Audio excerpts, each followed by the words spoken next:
Welcome back to Shaw Spotlight. I'm here with the team leader for the mental health therapy team at the CMHA in Kenora, Regan Dearborn. And today we're talking about compassion fatigue. Regan, what is compassion fatigue and who is it most likely to affect? So compassion fatigue often gets confused with burnout, but they're actually very different. So compassion fatigue is actually more than just being tired or overworked. So it's usually a conflict between our deepest values and the work that we're required to do. So it's not actually something that clients do to us. It's just a human consequence of knowing, caring, and facing the reality of trauma. So compassion fatigue can be known as like death of a thousand cuts. So it's not like one story that sticks with us. It could be the repeated exposure to traumas we're experiencing throughout our career. So compassion fatigue is the profound exhaustion that helpers can experience because of the work we do. So it's not actually that something that helpers are doing wrong. It's actually because we care so much. It affects the way we're connected to others. So our empathy, our compassion, and our hope. And usually workers that end up traumatized by the ongoing exposure to these stories often end up working harder and caring more. And then in regards to your question about who's most at risk, so it's mostly in relation to anyone who's in the helping field. So you think of like your first responders, workers, your frontline workers, anyone who's working with humans. So most notably would be people like police officers, doctors, nurses, social workers, paramedic, anyone who's experiencing primary trauma. So that could be attending an incident and seeing these things happen in front of them, or secondary trauma, which is hearing the stories and facing the story in their everyday life. So compassion fatigue is actually an occupational hazard. So almost every helper that cares about patients will experience some level at it at some point in their career. Oh, wow. And before we were chatting, I'd never heard of compassion fatigue before, so that's very interesting. Yeah. So how does compassion fatigue affect someone, and what are some of the signs and symptoms to look for? So everyone is unique in their experience of it, but there is some things to look for and things to learn about. So a big thing for helpers is to understand what your unique warning signs are. So they can be physical, emotional, or psychological symptoms. So some people can end up being consumed by these traumas that they're facing. So they can't sleep, they can't get it out of their heads. It's just constantly in their life. And other people feel actually the exact opposite. So they can feel nothing at all. So it's more of that apathy. So often things to look for, you'll notice people becoming dispirited, maybe angry or bitter at work.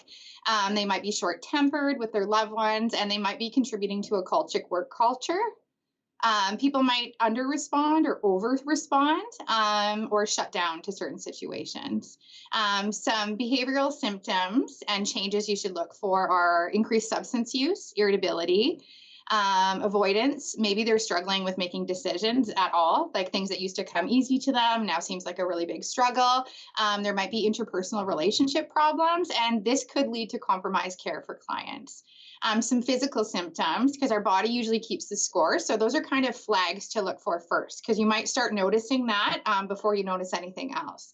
So this could look like insomnia, headaches, irritable bowel, other illnesses. And then when we're thinking of like psychological or emotional signs or symptoms, it could be a dread of working with a certain client population. Maybe for like first responders, it's a dread of going to certain scenes, things like that. We might feel helpless. There might be changes in our worldview. Problems with intimacy is a big one as well. Negative self-image, depression, difficulty with empathy or sympathy.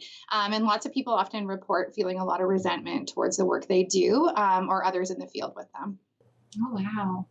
So there's a wide range of how compassion fatigue could affect someone. For sure. Yeah, everyone has a unique experience, but those are some of the big red flags in the research that they've been noting. Well, that's a good point too, because with the way that it can affect someone, you really should get help for that because it can really negatively affect your life. Oh, for sure. Yeah, absolutely. So is there a way to know when you feel compassion fatigue starting to happen, and are there ways to cope with it? Yeah, so compassion fatigue for helpers it's probably going to affect most people across their career. So it might not be a matter of if you're going to get it, it might be when, to a varying level of degree. But others will often notice before we do. So really relying on those people in your life, your peers, your coworkers, your partner, people you live with. We spend so much of our professions at work, right? So those are the people that may notice the things that are bothering us, things like that. So there is some tips for that as well. So important to take care of your stressors at home and at work. So knowing what's happening for you, what's overwhelming you, striving to enhance self-care. And work-life balance. So where do the stories go at the end of the day, right? How do you decompress? If you've had a bad day, where does that go? Not owning that and just repressing it. Having a safe person to talk to you about these things. And then there's resiliency training, relaxation training, stress and meditation techniques that are very helpful for this. Just being present in the moment, focusing on mindfulness, listening to what your body's telling you. Also making a commitment to changes. And reflect. So when you're in crisis, when you're in stress, how do you experience it? What do? Do you ignore it? Do you medicate or do you meditate, right? Do you slow down? What do you do for yourself?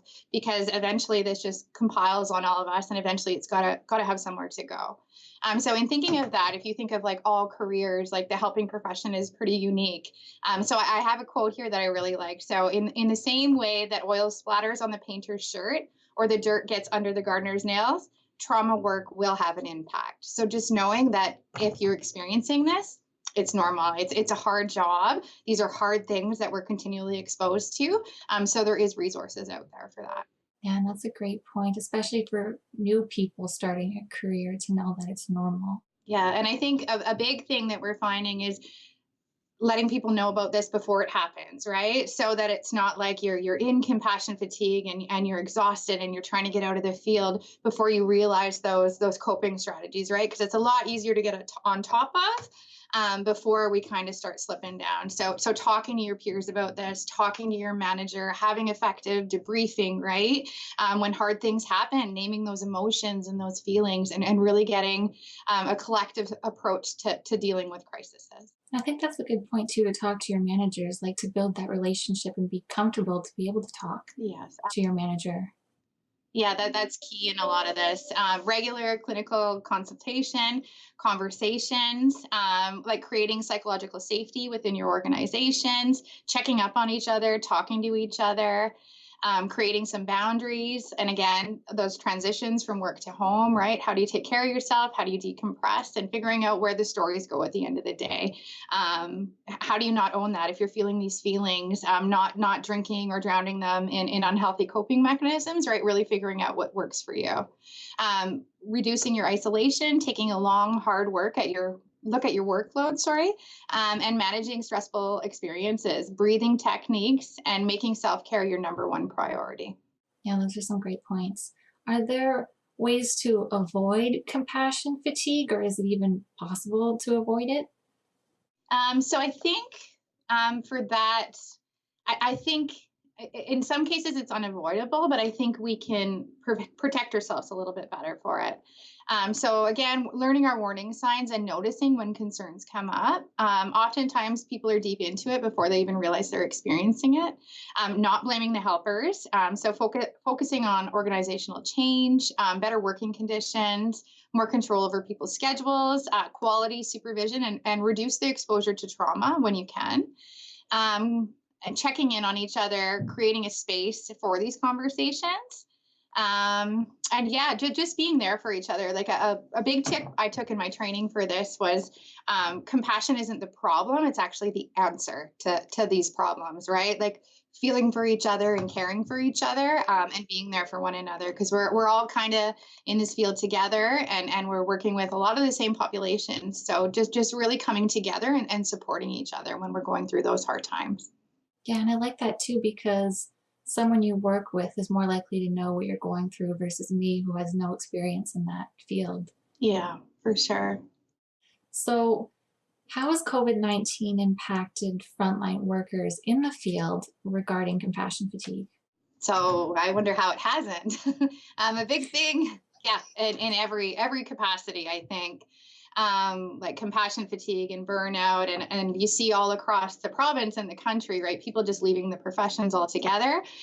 So I think a big thing for compassion fatigue is we all got so creative in how we released from work and how we had all our outlets, and that was all kind of taken away from us. And then you had that extra responsibility of worrying about your clients, worried about your family members, and bringing that home. So this is when we're going to need to take care of each other the most. So just trying to form connection in whatever way possible is key. And all the stress people are experiencing is exacerbated. So knowing you're not alone, and there's lots of resources that are being created out there, knowing that people are really struggling. So reaching out to each other and checking on each other and taking care of yourself. Again, it's a hard job. It affects many people, compassion fatigue, but at the end of the day, you've got to really take care of yourself, and put the oxygen mask on yourself before others, right? Because we'll be more effective helpers if we're better and we're in a better place with our own mental health. Yeah, that's a great point. So where can people go for more information? So there's tons of resources out there right now. This is a big focus right now. So you can find them anywhere, but if you're looking for some more formal support, our agency does workshops. So I present a half an hour, half a day, or a full day workshop. And we do a bunch of resources. I share some materials with you and everything like that. So if you want to reach out to us, or if you just want to be sent information, you can visit our website at www.cmhak.on.ca, or you can give us a call at 468-1838. That's great. Thanks so much for talking to me today, Regan. I've learned a lot, and I hope this helps any healthcare workers who may be watching. Thanks so much for your time.